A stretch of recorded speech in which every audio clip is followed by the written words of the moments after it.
तो hello guys, कैसे हैं आप लोग। Welcome to my YouTube channel HSC officer Kaif 098।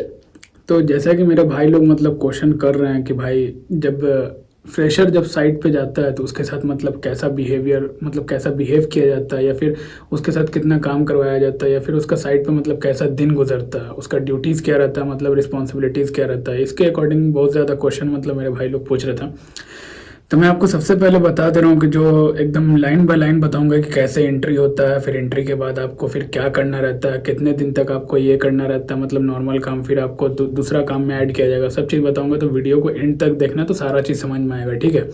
अगर स्किप करके देखोगे तो समझ में नहीं आएगा आपको, इसलिए मैं आपको बता रहा हूँ कि सारा वीडियो देखो, पूरा अच्छे से देखो, तब आपको अच्छे से सब चीज़ समझ में आएगा। तो देखो, सबसे पहले जो जो भी फ्रेशर हमारा जाता है, ठीक है, इंटरव्यू हो जाता है, उसके बाद वो अपना साइट पे पहला दिन जाता है। तो सबसे पहले उसका जो भी डॉक्यूमेंटेशन वर्क है, आधार कार्ड, पैन कार्ड, जो डॉक्यूमेंटेशन है वो सारा चीज़ लिया जाता है, उसका गेट पास बनने के लिए दे दिया जाता है। अगर आप मान लिया कि आप एक वेंडर कंपनी में जा रहे हो, या फिर अगर जीसी में जा रहे हो या पीएमसी में जा रहे हो, ऐसे अगर आप जीसी में जाओगे तो सही है, पीएमसी में जाओगे सही है। अगर आप वेंडर में जा रहे हो तो मैं बता दे रहा हूँ कि आपका जो आईडी कार्ड है उनके पास जाएगा पहले, तो वो जब उनके पास जाएगा तो आपका एक इंटरव्यू फिर से दोबारा लिया जाएगा वहाँ साइट पे, जो कि जीसी कंपनी लेगा, ठीक है। तो वहाँ पर भी आपका इंटरव्यू लिया जाएगा, उसमें आपको कोई प्रॉब्लम नहीं होगा। अगर आपकी कंपनी है तो आपको, अगर उस साइट पे जीसी नहीं रखेगा तो दूसरे साइट पे आपको आपका कंपनी भेज देगा, लेकिन आपको निकालेगा नहीं आपका कंपनी, तो उससे टेंशन लेने की बात नहीं है। लेकिन समझो कि पहला जो फर्स्ट जो स्टेप है वो हमारा है एक ये एंट्री, गेट पास बनाने का। फिर गेट पास जब बन जाता है, गेट पास बनाने के बाद आप अगर साइट पे जा रहे हो, अपना जो भी बायोमेट्रिक वगैरह करना होगा कंपनी से, अगर किसी का बायोमेट्रिक रहता है, किसी का पंचिंग पंचआउट का सिस्टम रहता है, तो वो सब सारा चीज़ बन जाता है। उसके बाद आप जब मान लिया कि अगले दिन आ रहे हो साइट पे, तो सबसे पहले आपका जो सीनियर सेफ्टी वहाँ पर रहेगा, वहाँ पे सीनियर सेफ्टी आपको अपने साथ, सॉरी हाँ, पहला दिन आपका इंडक्शन भी होगा। इंडक्शन होने के बाद आपको, इंडक्शन में तो पता ही इंडक्शन किसको कहते हैं, इंडक्शन में हर एक चीज़ बता दिया जाता है साइट के बारे में, और साइट में बताने के बाद तब उसके बाद आप जब जाओगे अगले दिन या फिर उसी दिन टीबीटी अगर होगा तो टीबीटी में आपको सीनियर आप अपने साथ खड़ा रखेगा, दिखाएगा कि ऐसे ऐसे टीबीटी हो रहा है, क्योंकि आप फ्रेशर हो, आपको कोई नॉलेज नहीं है, ठीक है। तो आपको अच्छे से सब चीज़ पता चल जाएगा कि हाँ ऐसे टीबीटी दिया जाता है। धीरे धीरे आपका बिल्डअप हो जाएगा। पहला दिन तो आपको बहुत हार्ड लगेगा, उससे कोई मसला नहीं है, लेकिन बिल्डअप हो जाएगा। फिर आपका सीनियर जो है आपको लेकर जाएगा साइट पर, साइट पे राउंड करेगा, आपको घुमाएगा, दिखाएगा कि हाँ यहाँ पर ये है, इस चीज़ का आपको डेली इंस्पेक्शन करना है, ये चीज़ आपका इंस्पेक्शन करना है, यहाँ पे देखो ये अनसेफ एक्ट हो रहा है तो इसको रोकना है। बाकी तो अनसेफ एक्ट क्या है वो तो आप लोग को अच्छे से पता है प्रॉपर वे में कि हाँ अनसेफ एक्ट किसको कहते हैं, और दिखेगा भी साइट पे तो आपको समझ में आ जाएगा। ऐसे ज़्यादातर इंटीरियर कंपनी में ज़्यादा बहुत बड़ा हज़ार्ड नहीं रहता है, नॉर्मल रहता है, ठीक है। ज़्यादातर कंस्ट्रक्शन में रहता है, तो फ्रेशर के लिए ज़्यादा मैं अगर सजेस्ट करूँगा तो कंस्ट्रक्शन साइट में जाए, क्योंकि कंस्ट्रक्शन में जाएगा तो थोड़ा ज़्यादा उसका नॉलेज बिल्डअप होगा, ठीक है। तो अगर आपने पहला दिन राउंड अप कर लिया अपने टीम में, ये सीनियर के साथ राउंड करने के बाद जब आप घूम लोगे पूरा साइट, उसके बाद आ जाओ, समझ लो कि अगला नेक्स्ट डे हो गया। नेक्स्ट डे के बाद आपको बोला जाएगा कि आप साइट पर जाओ, आपको वहाँ पर जो भी इंस्पेक्शन करना है, इंस्पेक्शन का फोटो मांगेगा आपसे सीनियर में, जो कि अपडेट करना रहता है ग्रुप में। तो आपका जैसे पावर टूल्स का इंस्पेक्शन करना होगा, डेली पीपीज इंस्पेक्शन करना होगा, स्काफ फोल्डिंग का इंस्पेक्शन करना होगा आपका, और फायर एक्सटिंग्विशर का इंस्पेक्शन करना होगा, ठीक है।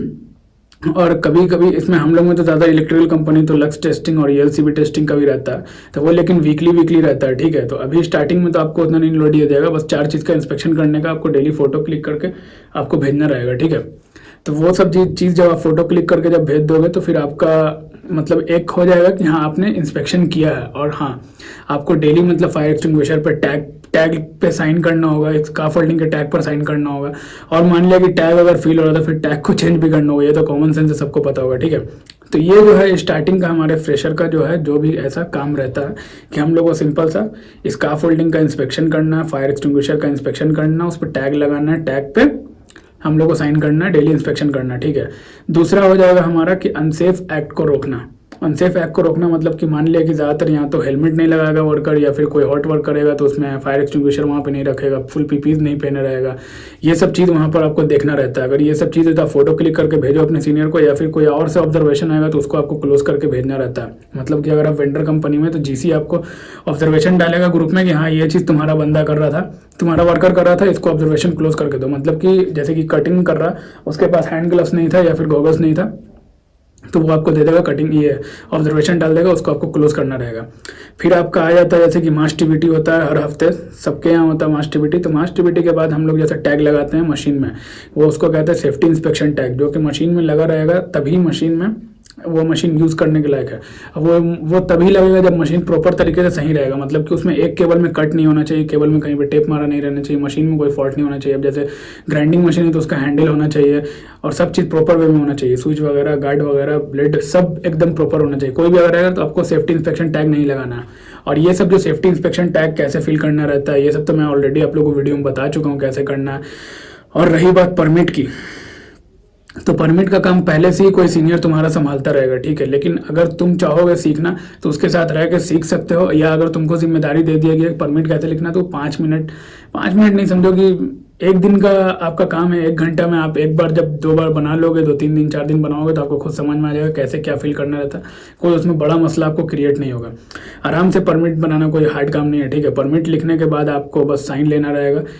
अगर जीसी के पास, अगर जीसी से पीएमसी से डायरेक्ट है तो पीएमसी से, नहीं तो फिर जीसी के थ्रू, जीसी देगा पीएमसी को, फिर पीएमसी साइन करवा के देगा तुमको, सॉरी जीसी को देगा, फिर जीसी से तुमको मिलेगा।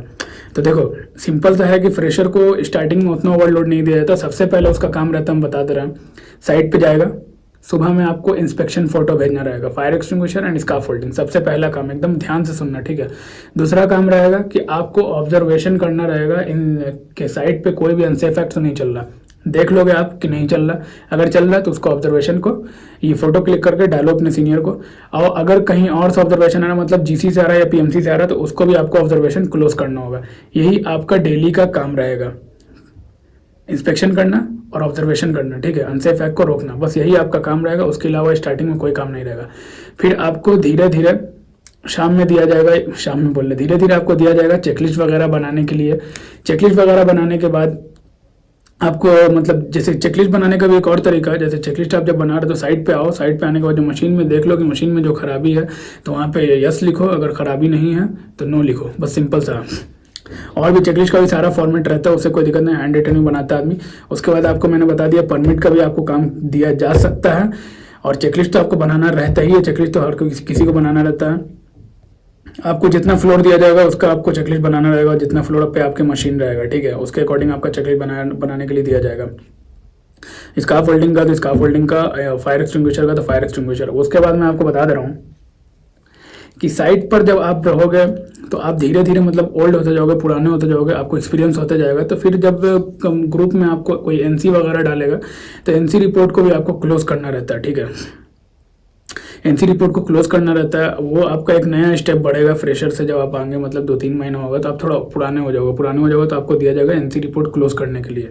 तो एनसी रिपोर्ट को आपको क्लोज करना रहेगा, मतलब कोई भी ऑब्जर्वेशन आएगा जो अनसेफ एक्ट करते हुए पकड़ा जाएगा वर्कर, उसका मतलब आएगा, तो उसको आपको क्लोज करना रहता है। तो स्टार्टिंग से मैंने फ्रेशर का काम बता दिया और एंडिंग तक भी बता दिया कैसा रहता है। उसके बाद जब आप ओल्ड हो जाओगे, पुराने हो जाओगे, तो आपको थोड़ा जिम्मेदारी बढ़ा दिया जाएगा। मतलब कि यहाँ तो हम लोग मतलब वर्कर का एंट्री वगैरह भी हम ही लोग करवाते हैं, गेट पास वगैरह, आईडी कार्ड बनाना, ये सब भी आपको दिया जा सकता हो सकता है कि हाँ गेट पास बनाओ, आईडी कार्ड बनाओ वर्कर का, मतलब सॉरी गेट पास आईडी कार्ड देखी हो गया, मतलब बना के उसका एंट्री करवाना या रिक्वेस्ट लेटर लिख के एंट्री करवाओ। तो जब आप जैसे जैसे पुराने हो गए ना मेरा भाई, आपको खुद ब खुद आइडिया होते जाएगा कि कौन काम कैसे करना है, ठीक है। स्टार्टिंग में जब आप हम जाओगे, ईमान से बताना, मुश्किल से आपको 1 महीना में, 1 से 1.5 महीना में आपको सारा चीज़ समझ में आने लगेगा, ठीक है, कि कौन चीज़ कैसे कहाँ पे क्या होता नहीं होता। स्टार्टिंग में आपको हो सकता है कि 5-10 दिन थोड़ा बहुत प्रॉब्लम होगा और थोड़ा आसान ही काम रहेगा, उतना कुछ हार्ड नहीं रहेगा, ठीक है। उसके बाद जब आप पुराने होगा तो आपको काम बढ़ा दिया जाएगा, फिर काम बढ़ा दिया जाएगा तो आपको खुद अच्छा लगेगा काम करने में। अभी स्टार्टिंग में जब ओवरलोड दिया जाएगा तो आप तो खुद भाग जाओगे वहाँ से, है कि नहीं। तो वैसा कुछ होने वाला नहीं है। तो फ्रेशर का बस इतना ही काम रहता है स्टार्टिंग में, उसके ऊपर कोई उतना ओवरलोड नहीं दिया जाता। देखो कोई कंपनी का बात अलग है कि ओवरलोड इतना दे रहा कि भाग गया वो बंदा, कि लोडिंग अनलोडिंग भी हो रहा था, वहाँ पे सेफ्टी वाले कोई खड़ा किया हुआ फ्रेशर वाले को, तो ये सब थोड़ा हो जाता है आउट ऑफ लेवल हो गया, मतलब बर्दाश्त नहीं हो पाता, ठीक है। तो ऐसा काम बहुत कम ही जगह पे मिल जाता है, लेकिन ऐसे तो आपका रेयर केस में ही रहेगा, आपको इतना ही काम दिया जाएगा, उसके अलावा कुछ नहीं दिया जाएगा, ठीक है। और अगर किसी का कुछ मन में सवाल है तो मेरे को कमेंट करके बताओ, क्योंकि जो कमेंट कर रहा है उसके अकॉर्डिंग ही हम वीडियो बना दे रहे, तो थोड़ा और सही भी रह रहा, आप लोग का भी हेल्प हो जा रहा है, ठीक है। तो आप लोग कमेंट करो, अगर कुछ और पूछना है तो मैं उस पर भी वीडियो बनाऊंगा, ठीक है। अगर वीडियो अच्छा लगा हो तो लाइक, कमेंट एंड सब्सक्राइब करना मत भूलना मेरा भाई, ओके।